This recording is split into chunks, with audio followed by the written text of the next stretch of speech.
So first things first, if I sound like crap, if I look like crap, I'm sick right now, which if you know anything and you haven't been living under a rock, not the best time to be sick, but I want to play Division, I want to make some content for you guys.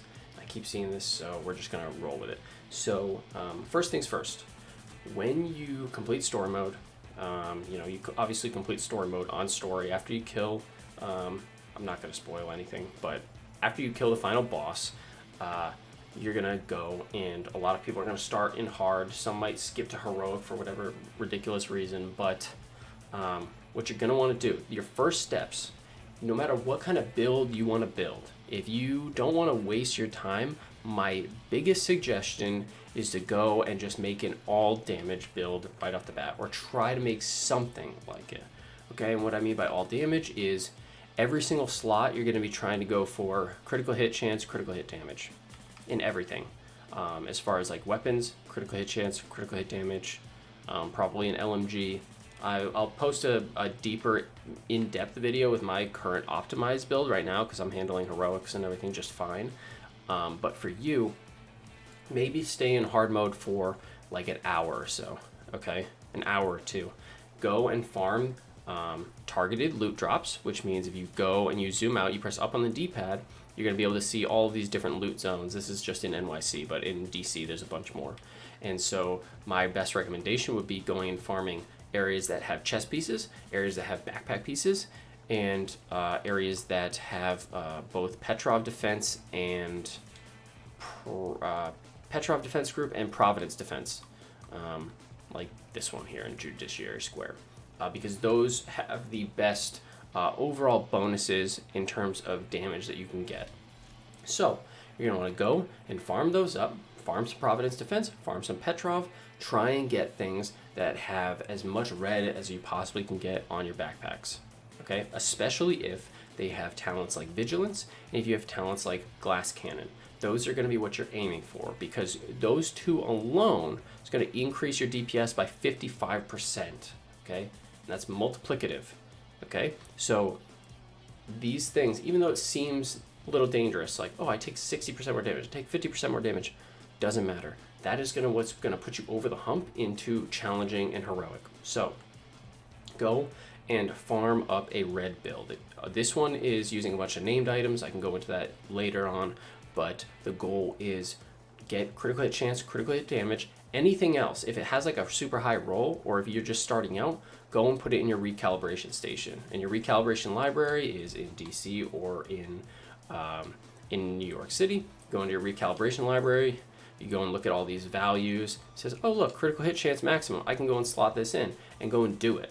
And that's gonna make it so that down the line, if you just get like, I don't know, what I usually look for is something to have like everything that I want, and then I only have to change one thing. So for example, this backpack, it had critical hit damage, critical hit chance, had a slot, and it just needed to have a talent changed in order for it to be optimal. And so I changed the talent to Vigilance, but I was only able to do that because I already had Vigilance in my recalibration library. You can just slot these things in and use them on any weapon you want. So that's a little bit towards the future. Your main goal to start out with is to go and farm those targeted areas for reds. Critical hit chance, critical hit damage. And so some breakpoints that you should be looking for. The cap for critical hit chance is 60%. You can see it in the breakdown. Critical hit damage, no cap. Headshot damage, if you are on PC, headshot damage can be fantastic, but for console, it's a lot harder to control recoil, and a lot harder to be accurate with headshots. So headshot damage kind of reduces in importance. Armor damage is also another big thing. Because there's a lot of high armor enemies, and I really wouldn't focus that to start out. Just focus on critical hit chance, critical hit damage, and getting some decent brand sets. Like, it doesn't really matter if everything's a hodgepodge. I have a build video on like a beginner set that I initially started off with. Once you go and like, if you can just get some reds, as soon as that's done and you can get a decent LMG, I'm using an infantry MG5 replica. I crafted that. You can go and craft it, doesn't matter. I would suggest getting something like fast hands, or when you're leveling up, strained. Strained is a big one because strained makes it so that, let me see if I have one here. I don't have one here, but strain basically makes it so every time you crit, you increase your critical hit damage, and that or every time you hit, you increase your critical hit damage, and that can help with like some of the gear disparity. You feel me? So you're gonna want to go and do that. Once you have a decent red build, then you can go and farm whatever it is that you want. You can go into challenging. I would go into challenging as early as possible, because the problem with running a bunch of hard mode stuff is you get a ton of purples, and you don't want to waste time with that. It's just not worth it. Purples are a total 100% complete and utter waste of time. Every time you see one, you should feel sick to your stomach, because I do, and it's not because I have coronavirus. Okay, so you're gonna go and switch over into challenging. Now, once you're in challenging, then you can start farming for named items, and you can start farming for items that have much higher stat rolls. Okay, challenging and heroic, I use them kind of interchangeably. Heroic provides you with the best possible stat rolls. So if you're farming bosses, which I'll put a video, I'll put a video up later today or maybe tomorrow of how the best way to farm bosses in these targeted areas. You're going to want to be doing heroic, because every single time you kill a boss, you're basically going to get a maximum rolled piece of loot, which is great. But for everybody else, challenging is just fine. You get a ton of nice high ends. So you're going to want to go and say, oh, look, okay, Petrov Defense Group in Judiciary Square. Let me go farm that. But some people are going to say, oh, look, up here, Camp White Oak. These are some nice drops too. Providence Defense is fantastic brand set. Wrong. Do not waste your time with missions. Do not waste, let me repeat myself. If you're farming for sets and you're trying to get geared up, do not waste your time with missions. It is not worth it.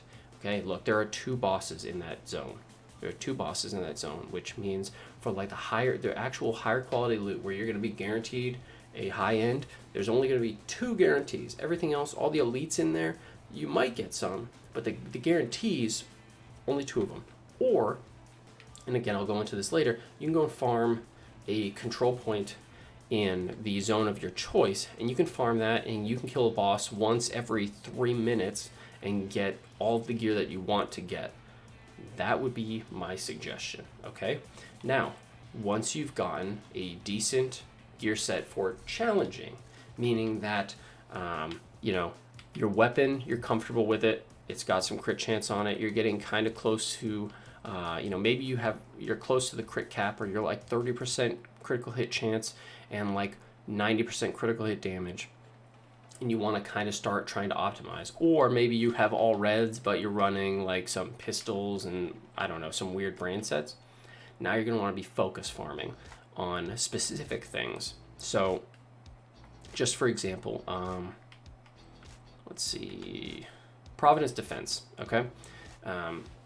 Normally, normal gear pieces have just glass cannon on them, and glass cannon is a great talent. It's 25% damage, you take 50% damage. So you're getting 25%, but you're also going to be eating quite a bit more. If you want to be optimal, you're going to want to farm for the named pieces. The named pieces all have pretty fantastic rolls. For the most part, they have a much higher chance of having good rolls, and their talents are perfect, meaning they are improved from the base ones. So instead of 25%, we're doing 30% more. Instead of taking 50% more damage, I'm taking 60% more. And it's just those little bits that help you gradually increase your build to the point where you look at challenging enemies and they fall over and die. Okay, so what I would suggest doing for that, it kind of falls back into what I was saying before. The sacrifice, it's Providence Defense. So we go and we look on the map and we say, okay, we know it's a chess piece. Are there any good chess piece farms right now? Roosevelt Island, no way in God's green earth am I going to touch that place. Okay, but maybe you see Providence Defense somewhere else. Okay, don't see it there. That's fine. This is how I would work the flow chart. By the brand, where's my hand? By the brand, and then by the gear type, depending on what it is.